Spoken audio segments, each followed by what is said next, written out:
مرد درویش فقیری واردی سرتراشخانه شد. استا شروع کرد، اما موی سرش نیمه مانده بود که مردی به جهل وارد شد. در اومد یک شپاتی در سر این مرد زد. گفت ای کلکدو، جا را خالی کن. درویش خیست، دیگر کرسی نشست. گفت استا موی سر و ریشی مرا به ترتیب بیار. پس کرد.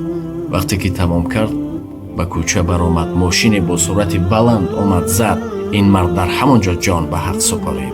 همه مردم جمع شدند. استا گفت ای درویش، در حقش دعای بده کردی.